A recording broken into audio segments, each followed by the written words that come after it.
Assalamualaikum warahmatullahi wabarakatuh.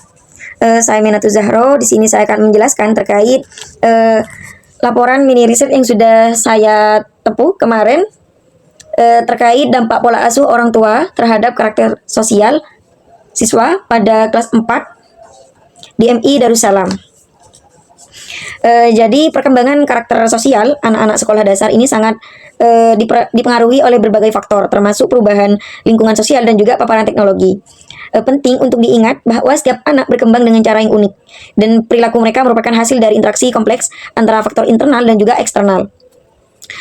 Memahami pengaruh ini dapat dibantu orang tua dan juga pendidik dalam membimbing anak-anak untuk mengembangkan karakter yang positif, termasuk rasa hormat dan juga empati terhadap orang tua dan orang lain. Di sini membangun karakter sosial yang kuat pada anak-anak membutuhkan upaya kolaboratif orang tua. Jadi orang tua dapat memberikan keteladanan yang baik melalui perilaku mereka sehari-hari. Jadi menciptakan lingkungan rumah yang mendukung komunikasi terbuka dan mengajarkan nilai-nilai penting seperti sopan santun dan juga rasa hormat. Dan sekolah dan masyarakat juga memainkan peran penting dalam menyediakan kesempatan bagi anak-anak untuk berinteraksi secara positif, belajar keterampilan sosial, dan juga mengembangkan pemahaman tentang pentingnya hubungan antar manusia.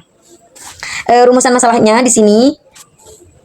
Yang pertama, bagaimana hubungan pola asuh orang tua dengan kemandirian anak, dan yang kedua di sini bagaimana terkait respon emosional siswa dalam partisipasi aktif siswa di sekolah, dan bagaimana hasil dalam pola asuh yang berdampak pada kontrol siswa di sekolah serta evaluasi dari gaya pengasuhan yang berbeda. Di sini premis pola asuh orang tua sangatlah berpengaruh terhadap karakter siswa di kelas PAI, dan juga tujuannya di sini mengidentifikasi dan menganalisis korelasi antara pola pengasuhan orang tua di rumah dengan perilaku prestasi akademik dan juga kompetensi sosial dan kesejahteraan emosional siswa di lingkungan sekolah. Metode penelitian yang saya gunakan di sini menggunakan metode kualitatif dengan pendekatan studi kasus dan pengumpulan data. Di sini data ini dikumpulkan dengan wawancara terhadap beberapa siswa di MI Darussalam yang dipilih menggunakan teknik proporsive sampling. Dan subjeknya di sini saya menggunakan 5 siswa kelas 4 MI Darussalam. Waktu dan tempatnya dilakukan pada tanggal 15 Desember 2026 di MI Darussalam, Sukosari, Sukowono. Pada deskripsi sekolah MI Darussalam di sini di sebuah sudut desa Sukosari, Kecamatan Sukowono, Kabupaten Jember, terdapat di Jalan Kiai Haji Abdul Ghafur nomor 1, berdiri pada tahun 1993, sebuah lembaga pendidikan yang menjadi tumpuan harapan masyarakat dalam menanamkan nilai-nilai Islam. Lembaga ini bernama MI Darussalam. Madrasah ini lahir di sebuah cita-cita besar untuk mencetak generasi yang berilmu dan juga berakhlak mulia. Di sini pengasuh pertama yakni almarhum Kiai Haji Abdul Ghafur, yang kedua almarhum Kiai Haji Zainullah, dan pengasuh ketiga yang pada saat ini masih menjabat jadi pengasuh di MI Darussalam yaitu Ustadz Jufri Arifin.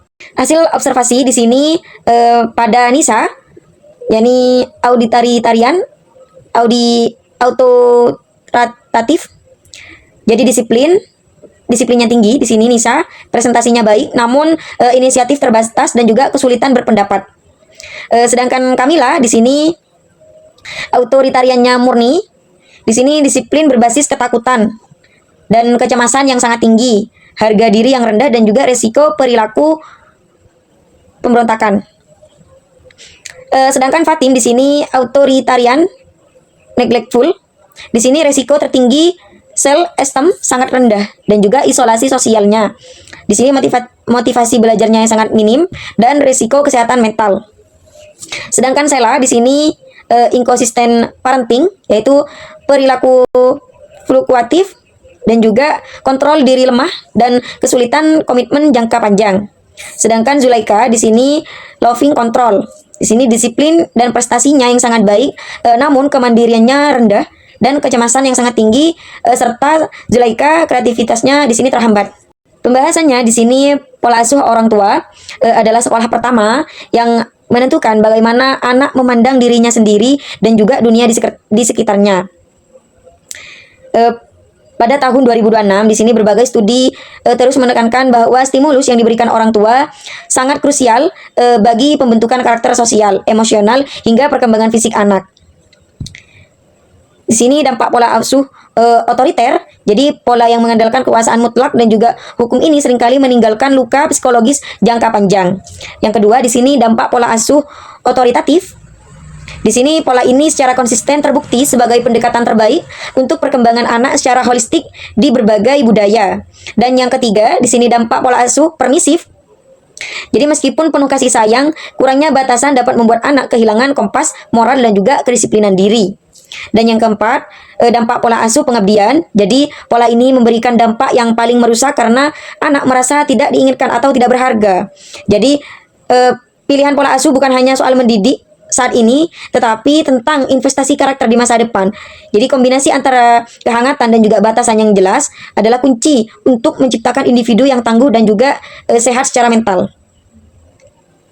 Jadi kesimpulannya di sini dampak pola asuh itu terhadap kemandirian dan juga perilaku siswa, hubungan terbalik kontrol dan kemandirian, semakin tinggi kontrol orang tua, semakin rendah kemandirian siswa. Jadi Fatim di sini kontrol ekstrim sangat bergantung pada arahan eksternal dan sulit berdisinatif. Dan juga Sela di sini kontrol minimal yaitu kesulitan manajemen waktu. Sedangkan Nisa di sini kontrol yang tinggi dan kehangatan. Jadi disiplin baik tetapi inisiatif terbatas. Dan pola optimal kontrol yang jelas dengan ruang lingkup pengambilan keputusan yang bertahap. Mungkin hanya itu yang bisa saya jelaskan terkait mini riset yang sudah saya lakukan di sekolah MI Darussalam terkait dampak pola asuh orang tua terhadap karakter siswa kelas 4 di MI Darussalam. Assalamualaikum warahmatullahi wabarakatuh.